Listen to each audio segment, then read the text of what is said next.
What's going on, everybody? How are we doing? How are you doing? Look, I got my hair fixed and everything. It's Charles Moon from Prosper Trading Academy. I am the Momentum and AI instructor, stepping in for the great Scott Bauer, who is traveling back. Travel safely, Scott. Guys and gals, we got a lot to talk about today. First and foremost, what a week. Obviously, start off with Google blowing the roof off of earnings, and then the disappointment in Meta and Microsoft, which cratered the markets on the last day of the trading month, down 500 points in the NASDAQ at one point, over 2%. And then today, we have rebounded back just a touch. We're up about 260 in the NASDAQ, a little around 1.25, 1.3%. Shrinking back just a hair right now, thanks to Amazon's earnings. Did not take out their 52-week highs, bricked at $200.50 today. Apple is down 3 points as of right now. What's going on, Gene, Guillermo, and everybody else? Thanks for tuning in. So obviously the effects of earnings season, very big, volatile week. What's going to be in store for us? That's a big question. Obviously the health and performance of these magnificent seven names, especially the notable ones that I just mentioned, could have a very significant role in market progression. The NASDAQ also, at least the Qs, rejected at the 20 SMA and instantly cratered. We have yet to recover above that level, so we got to watch what happens once we get to that point. Obviously, with elections coming up as well, that's causing a lot of seesawing action in the markets. And certainly there's two things to look for in terms of who's going to benefit the most. It really depends on obviously what the news, media is projecting as a winner right now. I think the easiest way to kind of speculate is keep an eye on the crypto markets. The recent run up in Bitcoin is highly in anticipation that Trump is going to win. Obviously, he is pro Bitcoin. He has kind of ran his campaign on on a multitude of promises relative to the crypto sector. Another sector that's starting to get fairly active, at least early this morning, was solar. When we had the presidential debate between Vice President Kamala Harris and Donald Trump, many felt that Harris came out on top on that debate, and for the next week and a half, solar plays were quite strong. They have certainly retraced back from that recent rally, but they're starting to find some real big volume. FSLR today poked right above the 200-day moving average, but rolled back. They're going to be on watch. They have the potential of making a really big move in a very short period. Again, not too many days left until election day, so it's something just to kind of keep an eye on. And then, of course, SMCI. This is something that's really important right now, relative to not just the broad markets, especially relating to the NASDAQ because of the potential fallout. But obviously, a lot of people are interested in SMCI.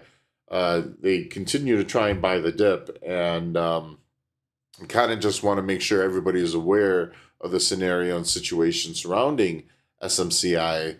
I'm not discouraging people to buy, but I really don't want people to hold. That's the thing. It's best to kind of get in and get out. There's a lot of dangers that are being poised and surrounded in relation to that stock. So, what's going on, everybody? Glad to have you.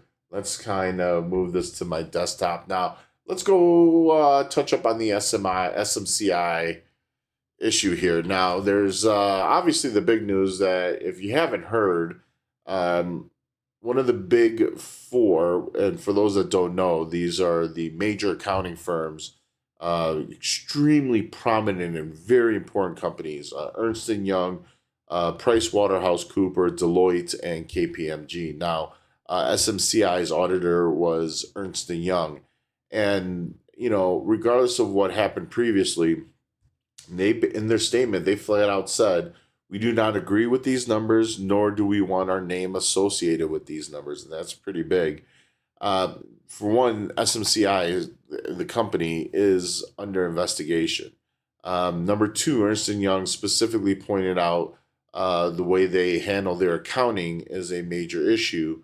And, this is also on the heels of SMCI being subjected to a short report. This is now also tied to a specific date, November 16th. That's a date requested by NASDAQ that SMCI has to have their quote unquote filings done and properly filed. Otherwise, the stock could get delisted. Now, they won't be immediately delisted, but what would happen is that they would immediately be halted from trading and they would be subjected to compliancy. And then the NASDAQ would decide if they had satisfied everything, when they're going to be able to open and start trading again. And history is never kind to stocks that get halted or prevented from trading due to compliancy issues. And this is just a very extreme negative cloud on top of the government investigation as well. The fallout here is specifically NVIDIA. SMCI is their third largest customer. They account for 11% of booking orders. So we need to understand the metrics that NVIDIA is being operating or under in terms of valuation, that a lot of these revenue numbers isn't the money that they have collected, but is going to be collected in future bookings. So this is pretty important to understand. And if you've seen the fallout, well, this is pretty significant. Now, I want to let you know why short term. Number one, because obviously at any point in time, the SEC could halt trading on this stock. Now, they gave a specific date, but they don't have to be married to it. Obviously, there's certain things that could come into the picture. For example, like this Ernst & Young issue that could cause the SEC to want to halt trading on this stock. Number two, Wall Street is clearly very negative. There's been a bounce, but every single time this stock is, traded up to highs and closed on the lows, and they're projected to do the same. If you've been in my room, you know my feelings. I said that, this stock is now projected to go sub $10. And heck, they could really get delisted. And there's nothing positive that has come out. They haven't released a statement to dispute anything. This is very problematic. So, it's one thing to catch a falling knife, and there's another thing to buy a stock that could be destined to be doomed. I kind of threw some soft comparisons to Enron, but it's not necessarily Enron, so to speak. It's just a very dangerous game to play within this context of SMCI. And again, they just don't find any lift. What is the word of the day? So I just wanted to, I wanted to start this off because there's a lot of interest. Obviously, people have made some great money. People know what SMCI has done, right? We look at their split adjusted price. They traded at $1,200, and we're looking at the split adjusted price of $260. There's a reason why it's cratered this much, and instead of looking at it as a ticket to retirement, it's a very dangerous game here. Now, can SMCI eventually kind of put to doubt all of this? Yes, and then it would be a great buying opportunity. And trust me, you don't need to buy a bottom at that point. There'll be plenty of upside that the stock would recover if they are proven to not have any accounting fraud issues or discrepancies or any of that. But until that happens, well, look at how it's performing. Okay. Now let's talk about Apple. Apple. Dynamically, just the earnings report just wasn't exciting, and that's the thing, and that's kind of why it's where it's at right now. There's nothing that's really going to quote unquote move the needle. And this has been the issue with Apple, is that there's nothing exciting. It's just a lot of regurgitation. It's a copy and paste theory. There's certainly, in terms of advancements, so much that could only happen, that hasn't happened already in a lot of the technology based items. But they're just progressing towards being better and better and higher quality. Outside of that, the innovation is fairly lacking. And, Wall Street was kind of hoping for a little bit of excitement from this earnings report. Didn't really get it. We rallied up to pretty much fill the gap today, which was, that pop from where it opened here to where it got up here. And now we're back down trading here. So it looks like people were just looking for a short term opportunity and quickly gave up those gains. This really is a bit alarming because this could have a very negative effect on market progression. We could see Apple really working towards 215 and perhaps all the way down to the 200-day moving average. And people may kind of laugh at that, but let's look at Microsoft, ladies and gentlemen. Microsoft is, well, below their 200-day moving average. It's stunning to hear a company like Microsoft trading below their 200-day moving average, especially with their enterprise services being viewed as a potential growth cycle for them with the incorporation of AI. Their Azure numbers were really robust as well, but for whatever reason, the market is not pleasantly pleased because they didn't really release too much in relation to enterprise numbers, nor the effect of how much money they're going to make and guidance. They didn't want to release it with the earnings report. They wanted to explain it during the conference call, and the market just didn't like it. You could see that it just kind of fell off and dropped pretty hard off of earnings. So it's something to kind of keep an eye on. But the flip side is stock like Amazon. Amazon was trading down by their 50-day moving average. And then all of a sudden, here we go, soaring up because AWS numbers were really strong. But, one of the key metrics, which I just haven't heard much talked about, was the growth in ad revenue. And remember, that's really important metric for a lot of these major tech companies. I mean, we talk about, Meta and how much revenue they generate. I believe they're projected at $49 billion for a quarter, not a year, but a quarter. And that's ad revenue. And, seeing that growth for a company like Amazon, that's a huge, huge growth cycle for a company that's just starting to get into that venture. So that's really important to recognize.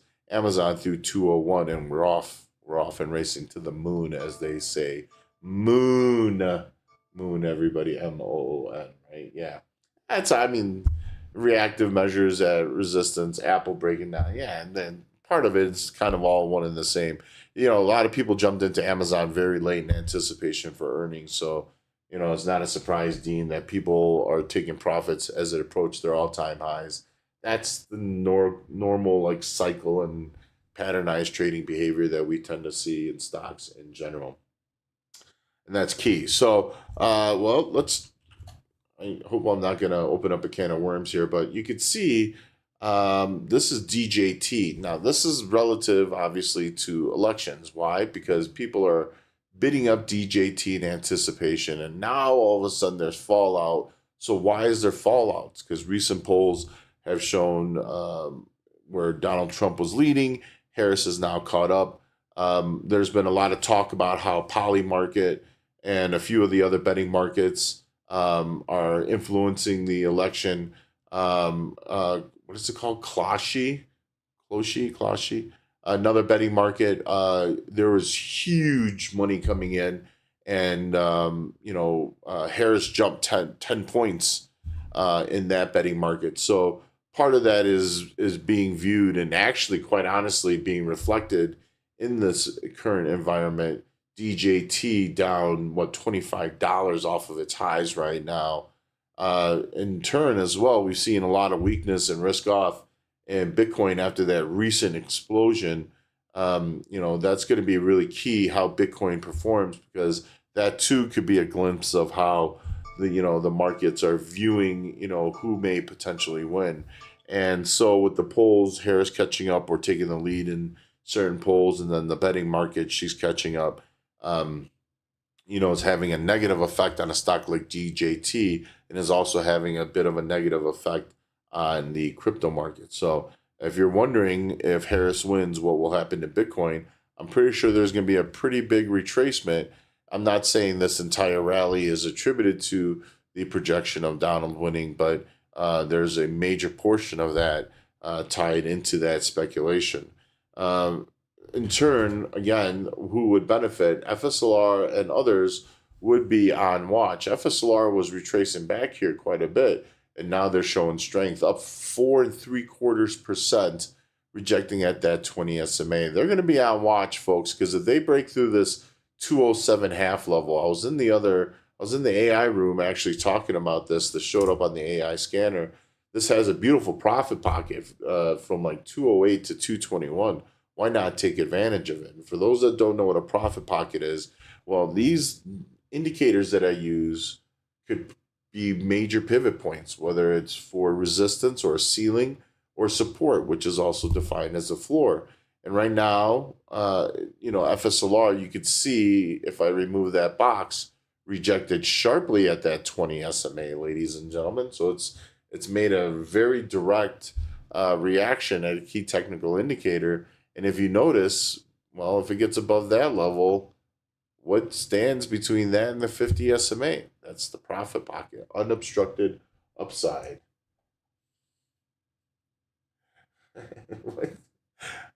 So is the I assume the word of the day is for the wheel. Everybody say moon. Don't forget to say moon. And if you happen to like the content, folks, if you're watching on YouTube, listen, right underneath this stream, there's a thumbs up button and a thumbs down button. Do me a favor, click on that thumbs up button for us. And if you have yet to subscribe and you like this information, give us a subscribe.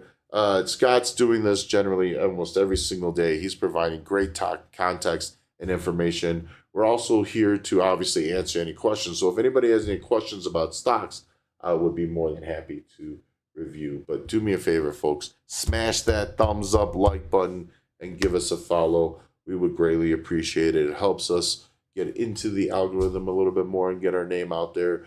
All we want to do is provide a lot of information, have traders become informed traders. And when you're informed traders, you're generally getting obviously a little bit more on the right side of the market than not as well. And that's a really important aspect to the trading world.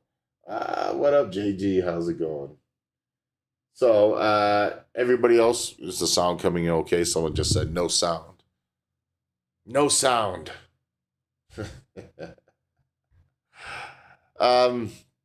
Yeah, so now this is going to be a really interesting time here over the next few days, folks, because not only did we get through the pretty much the most volatile part of every earnings season, which is when these big tech names report. If you think that we're going to calm down, well, guess what? The NFP job numbers, holy cow, 12,000. Everybody's like 12,000. Well, a lot of that is attributed to two things. One, the Boeing strike, obviously. I was just on Schwab Network, and we were discussing that a bit. And then, of course, obviously the devastation from the hurricanes, obviously has slowed down, job growth. The revision is what's really interesting. And again, all of this plays a role. The markets are pretty much for certain that we're going to now have a 25 basis point rate cut in November. But, things are a little shaky in the markets. We're still dealing with, the NASDAQ, and I'll pull this up really quickly here. You can see that the SPY, first and foremost, has broken out and now found a little bit of resistance, but came down to the 50 SMA and found support. Really strong markets, has shown continuation of the year-long trend. The Dow Jones had a really strong uptick, really big pullback, and a big rebound. And that's the key. They as well, even though they have broken down, fairly steeply, have bounced back where previous resistance is and has recovered quickly and is looking to race back. But when we look at the NASDAQ, and especially IWM as well, what really stands out to me is that the NASDAQ rapidly approached their all-time highs and fell out the bed. And while they're rebounding back, we still have yet to break the all-time highs, folks. And again, with the uncertainty and kind of concern under the semis, the mixed match performance of the Magnificent Seven names, with the rising yields in relation as well, plus election, volatility is just starting to ramp. Now, whether it's going to be a positive or negative, we're going to have to see how the market reacts after next week when the elections take place, and certainly as earnings season continues to roll.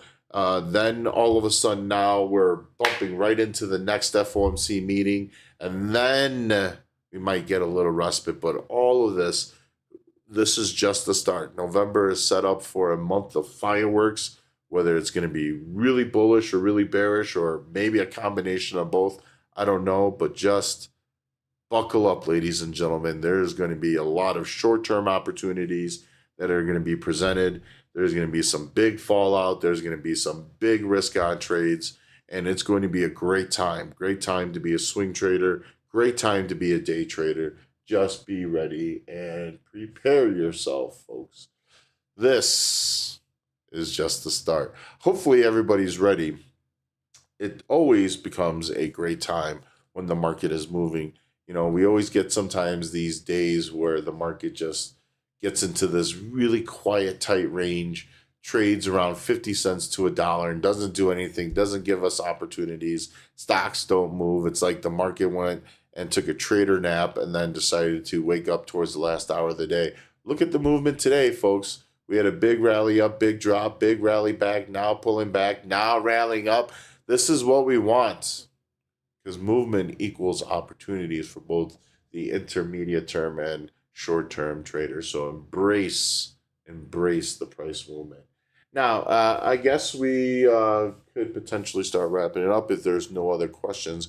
But this is the time, if you have interest in stocks or wondering about opportunities or wondering about where a stock could go or drop down to, I would love to hear any questions you may have in the chat, folks. And don't forget, keep saying moon, keep typing moon, keep hitting that thumbs up button for us. And moon, I have sound, yeah. Yeah, the market's in the lunch hour right now, taking a little bit slow, but that's okay. That's okay. And again, we're right back up over 200 points for the day. The VIX is down 6%. They've rallied back just a hair, but it's good to see that the VIX has rolled back after that big move yesterday. How do I feel about nuclear? I'm actually a huge fan. So currently long NNE. OKLO has been a very strong mover. There's going to be a lot of volatility. But again, this is actually a sector that could partially get very affected by the elections in the near term. Usually the cardinal rule is what goes up fast comes down fast. In some sense, obviously, what goes up fast will pull back and then go up fast again. So we're kind of in that wait and see mode. The one positive that I could take is that if you compare this to how Chinese stocks had performed when they went on that really crazy run just a few weeks back, well, we've seen these names bid back and bounce back. OKLO has a lot of attraction to the retail traders because of Sam Altman. SMR is one of the names that were a beneficiary, I believe, from Amazon's direct investment. NNE, which has been kind of the more slower and consistent little brother, is still maintaining above support levels and still trying to rise back. So we'll just kind of have to wait and see how this all plays out. I think these are good short-term buying opportunities. Would it surprise me to see OKLO pull back further? No. If it pulls back towards 1875 and holds, I think that's an incredible pivot zone to keep an eye on. SMR, which has actually gotten a great depth of volume, I would love to see what it's going to do right around the $17 mark. Why? Because it also lines up with the old highs in relation to the 20 SMA. The last time the stock touched that 20 SMA, well, it hit this level and went parabolic. So why not focus on a level that the market is focusing on and seeing what's in store from there? ANET, yeah. So this is also another name that's going to benefit with the overall AI market. They continue to actually hold and showcase their higher low reversal thought process. Now, two things. Number one, this $400 price is going to be really key. They break through that level again, that really opens the door for them to run up to 422. Now, it's not necessarily going to hit that exact price. I would say if it breaks through 401, I would anticipate somewhere around 419, 420. It's a really good bounce back. Now, the only negative I see here is that it came up to fill this little gap, this little tiny gap here, and it remains above, below the 20 SMA. But if it could recover through this level, I believe that this is a must-watch name for a bounce, continuation of bounce.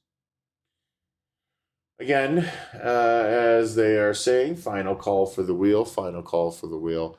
One of these names that could be at the very, very peak and is due for, let me do this again, for a really long sustained pullback is Carvana. Now, there's two things that I want you to watch. Currently, right now, this low of yesterday at 233.28. Well, today's low, we got to 232.93. So let's just say right around this 233 price is imperative to hold. Now, if it doesn't hold at this level, folks, think about this. When I talked about the profit pocket and FSLR to the upside, don't forget these profit pockets work as well to the downside. There's nothing between that 233 level and the gap fill. And for those that don't know, that's the discrepancy between the closing price and the opening price the following day. And when there's a substantial difference, that's known as the gap. So that closing price is at 207. That means that there's 26 points downside potentially to be had without any buyers trying to jump in because there's no reference for the buyers to take a shot. And, when we look at these gap fills, they're a very transparent target by both the bulls and the bears. And in this instance, this is a targetable level for profit taking by the bulls and a potential dip buy opportunity based on patience. For the bulls on that dip buy and a profit target for the bears to the downside. So imperative. This is the line that's drawn in the sand right around 233. That's how these gap bar lows or highs work. That's the line drawn in the sand. And we break through that level. Well, poopsicle time. The last one I want to leave you with, folks, is Lululemon. It was on my morning watch list. I was on Charles Schwab Network talking about this. I actually was talking about them revisiting 313 today. Well, heck, they're at 321. I said above 313, folks, they're going to try and race it to around 330. I mean, it's possible they may do it today. Then why not? It's another 7% to go. Why not, folks? There's nothing. And again, why do I speculate that? Well, what is there to stand in the way? Great momentum today. Keep LULU on your radar. And again, it may not be done because once it gets above that 200-day moving average, folks, that means we're on the march towards 400 and above 400. Then we fill that gap, folks. And I'm telling you, look, above this pretty little blue line, which is why I have this a little alert here, we have lots of upside, march to 400. And after 400, well, then we're talking about the march all the way back to where it came from, which is all the way up there. And that is pretty crazy here, okay? All right, folks, so let's do this. Let me copy the link. We're going to, hopefully everybody can see this. I'm going to pull this in the screen. Look how cool this is. All right. Now, let's see who is going to be our winner today. Good luck, everybody. And today's winner is going to be... Oh, it's Sandem. Oh, what up, Sandem? Yeah. Let's go. Let's go. That's my guy. All right. Congrats, everybody. Thanks for participating. Look, this is this has been one heck of a week. Let's see how next week's going to perform. It's going to be a Very, very fun one. I just want to say, everybody, thanks again for participating today. Have yourself an incredible weekend. Scott will be with you next week. Thanks for allowing me to participate and be a part of your afternoon. And enjoy the weekend. Peace and love. I'm out of here. Until next time, I will see you, everybody.